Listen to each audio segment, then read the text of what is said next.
Welcome, and thank you for joining me at the Detroit Cybersecurity Summit. I'm Chris Burke. I'm the CIO at Expedient, and I am honored to be part of this event and looking forward to sharing some thoughts and experiences with you today. Today, we're going to be talking about the CIO perspective, how to prioritize multi-cloud security while driving business outcomes. So first, a little bit of background on myself. I've been working in technology for well over 25 years at this point. I've held different leadership roles, both CTO and CIO roles with multiple businesses, both in the service provider space, but also in the enterprise space. Prior to joining Expedient, I was CIO of Covetrus, which is a global animal health company. Outside of work, I like to ski, travel, ride my motorcycle, and certainly watch my fair share of college football. I am from Columbus, Ohio, so you can probably guess my team, but please don't hold that against me today. A little bit about Expedient. Expedient was founded in 2001 and is an enterprise cloud co-location and managed services provider with 12 data centers. We also have international cloud deployments in Australia, Germany, and Canada. We've been a VMware cloud partner since 2007 and was VMware's 2018 Regional Cloud Partner of the Year for the Americas. We also provide fully automated disaster recovery as a service and have been recognized by Gartner in their DRaaS market guide for 3 consecutive years. Today, we focus on multi-cloud enablement and helping our clients with their own cloud journeys and helping them optimize their workloads across their clouds. So one of the great things about being part of Expedient is I get to interact with CIOs across different industries, different types of businesses, large and small. And we actually bring them together quarterly in our client advisory board. And earlier this year, we queried them in terms of what are their top priorities for 2021. And without exception, every single CIO replied back with their priorities, where cybersecurity was in the top 3, if not number 1 in their organization. So again, that's across different industries and size organizations. I shared mine as well. Coming into the year, cybersecurity or security and operations and compliance was in my top list as well. So I was consistent with the other CIOs, and really, while it's awesome that cybersecurity is getting this level of attention and this level of prioritization, that often means that that's coming by pulling focus from other areas of the business.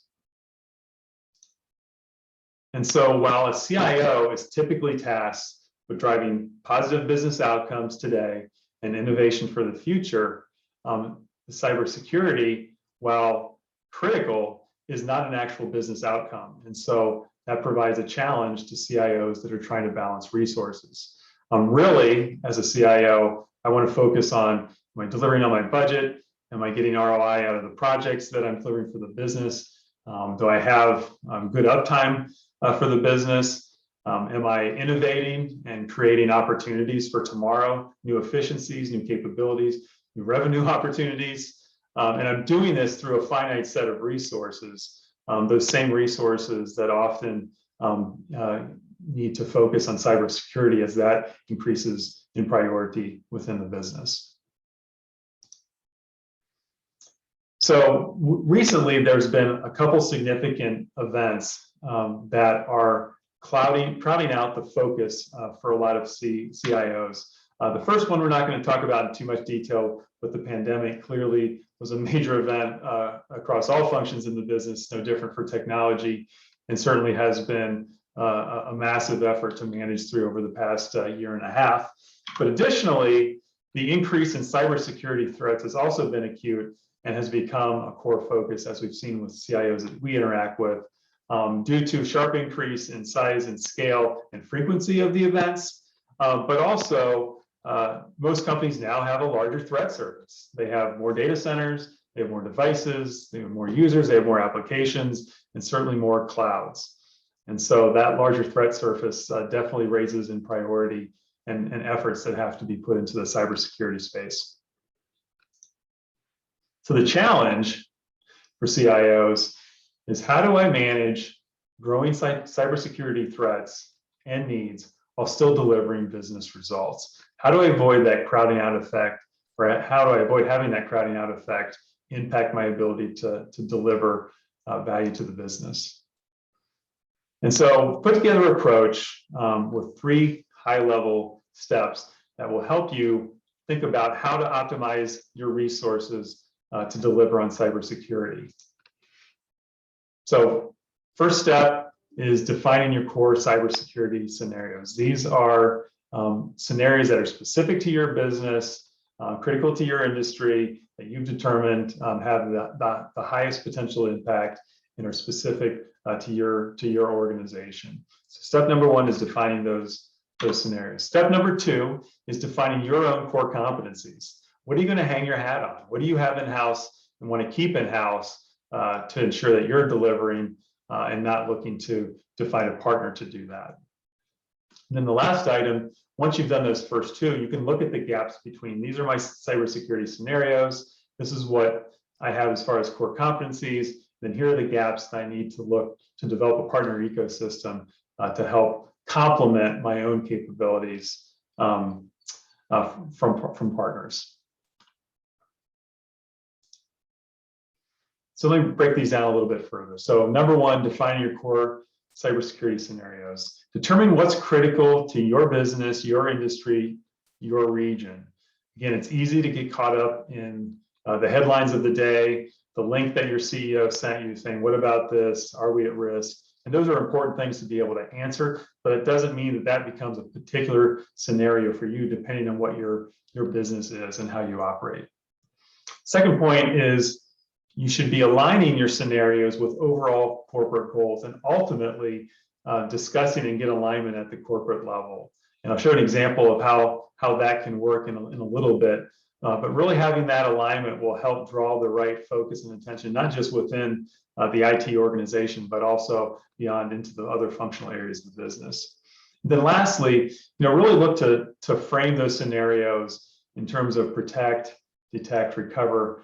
So you know what specific area that the scenario fits into, and that'll help you as you go out and look for potential partners to help you deliver those services.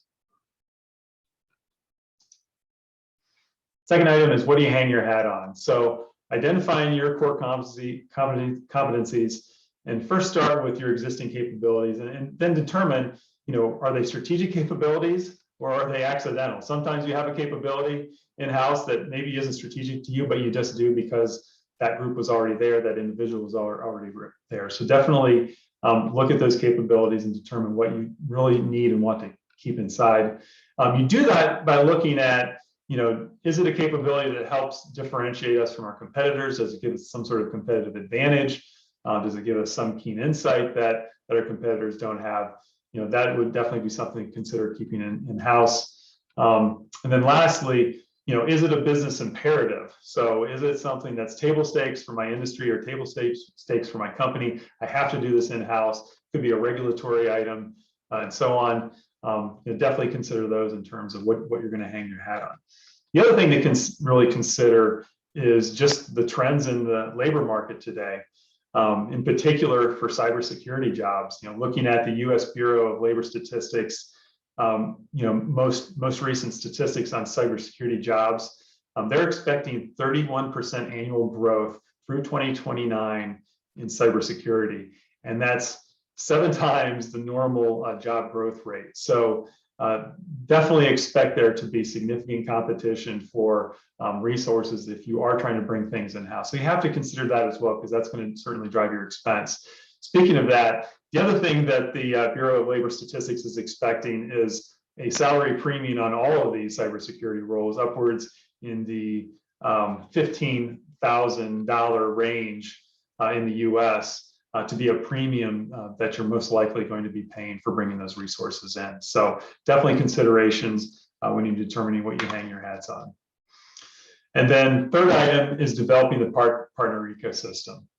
And what you're really doing is you're looking again at the gaps between your scenarios and your capabilities and looking to fill those gaps. Ultimately, you want to better leverage your own human capital, your own resources that you have determined that you're keeping inside your four walls. And ultimately, you want to enable yourself and your teams to focus on other strategic priorities as well. And that is really what your partner should help you deliver as being part of your overall ecosystem. A couple of things to acknowledge here. This can be a very daunting task to develop these partner relationships. First of all, the tool sets in the cybersecurity space, the tool sets in the services, many are very fragmented. There's lots of overlapping features and functions, lots of overlapping technologies. It's incredibly time and resource intensive to sift through all those options and find the bundles of tools and services that you can use to close all those gaps. So definitely need to consider that. That is definitely part of the process and part of the challenges as you look to partner. So a couple other general guidelines to consider when developing your partner ecosystem. First of all, you can outsource an activity, but you can't outsource the accountability. And that's critical to understand that even if a partner's executing something for you or providing a tool that is doing something for you, you still have to maintain that accountability within your own team. Don't just assume that things are happening the way you expected them to. Make sure that you're maintaining that accountability. Another item is pursue value creation. Don't chase features and functions. It's easy to get enamored with a specific function. It looks awesome, looks like it's going to solve all your problems. Make sure that function or that feature truly is delivering in a way that you're able to create value, you're able to create efficiencies and so on, and not just something that, while it looks great, doesn't necessarily create value. Always remember, an average tool or service, well implemented, well adopted, and aligned to your priorities, always outperforms some awesome tool or service that's just installed. Installed is the first step in the process. There's often a lot of education, change management, changing of processes and behaviors to truly to create full value from that tool. And definitely don't get too caught up in the level of tool. Realistically figure out what you can successfully implement in your team or with your team, and use that as your guide. And then lastly here, look to create value with incremental improvements and pay as you go if at all possible. So avoid the big bang typically, and a lot of vendors and partners, that's how they want to sell. They want to sell you the whole license or all the features at one time. Look for opportunities to segment that, or to start small and then grow over time, and look for those opportunities that you're able to deliver value at that smaller scale. That's where you're going to get the quick wins, and then be able to see if this can work for you on a larger scale. So a couple of things to watch out for. Dashboard eye candy. Again, seeing a great dashboard with all these graphs and all this information, the first question you should be asking is, where's that data coming from? How clean does it have to be? How hard is it to pull from multiple sources and multiple clouds? If you can't get good answers, good information on that, then it's quite possible that dashboard won't look nearly as good or be nearly as effective for your organization. Don't let the vendor or product define your scenarios. And that's why that scenario definition is step one, so that you come to the conversation already knowing your scenarios. That'll help inoculate you from being swayed or being pulled into a direction of a scenario that really isn't the most high value add for your organization. Watch out for ambiguous vendor-client shared responsibilities. And again, at the start of a relationship, there's definitely going to be some ambiguity, but you definitely want to ferret out who's responsible for what. where accountability stops and starts, so that it's clear going forward and nothing falls in between the cracks. It's too easy to let that piece go and then realize, hey, I thought you were responsible for making sure that that patch was applied or that upgrade happened, and you want to make sure you have clarity on that. So I'm going to walk through a quick example that I hope kind of articulates what we've been discussing. So first step, define your cybersecurity scenario. So here it is: protect an additional $500 million in credit card transactions processed on legacy ERP, regardless of source. So there's a lot of information in there. First, the $500 million, that gives me an idea of scale and priority. Certainly, that implies that this is something that is critical for the business, and there's a large dollar associated with it. Talk about credit card transactions. Clearly PCI capability and everything that goes that applies. Talk about legacy ERP. So maybe I've got systems that can't or won't work with more current cybersecurity tools, so I have to consider that. And then regardless of source, that kind of says that there's going to be other sources that are going to be creating credit card transactions, maybe a little bit different, a little bit broader than what exists today. And so you align that then to a business objective. And so this is an objective that's outside of cybersecurity and typically outside of the CIO as well. In this case, grow revenue 10% through multi-channel e-commerce. So you can see how that cybersecurity scenario does ladder up to that overall business objective and gives it increased exposure and priority in the organization when you're able to align it that way. And then ultimately aligned with the business owner. And in a lot of organizations, most organizations, revenue growth is driven by the chief revenue officer. And so now you have another partner executive to work with that is going to be interested in making sure that we deliver on this scenario, because it ultimately supports one of the business objectives that he has disproportionate responsibility for. Next step in the process is defining your core competencies. Just a very simple example here. Maybe we've determined that we're really good at PCI. We've been doing it for a long time, specifically in the multi-channel e-commerce space, and so we're going to maintain that as a core competency. I'm not going to look to partner for that, and I'm going to make sure I have the right resources and are keeping them up to date internally. But I've identified some gaps. So, first of all, securing communication between applications, devices, and clouds. Given the fact that we're going to have additional sources creating credit card transactions that will come into our environment, this is something that is definitely more critical. And so this kind of lends itself to potentially micro segmentation. Let's say I don't have that capability in-house, so maybe that's one that I'm going to look to source or partner for. Another gap might be multi-cloud firewall. So I now have, again, transactions that are coming from outside of my network and maybe through an API layer, something along those lines. So maybe I need to bone up on how I secure that from firewall standpoint across my clouds. And so I need that multi-cloud capability that I don't have today. So that could be another gap. So to summarize those, I've got my scenario. I've defined my gaps, and now I can begin to think about going out and looking for partners, tools, and services that can help fill in those gaps. So define my scenarios, determine my core competencies, and now I'm ready to go out in the partner ecosystem and add to my my capabilities through a partner. So changing gears here a little bit, despite kind of laying out those steps, partnering is daunting. There's lots of factors to consider, and certainly we have worked with a lot of partners ourselves, and so we understand those challenges.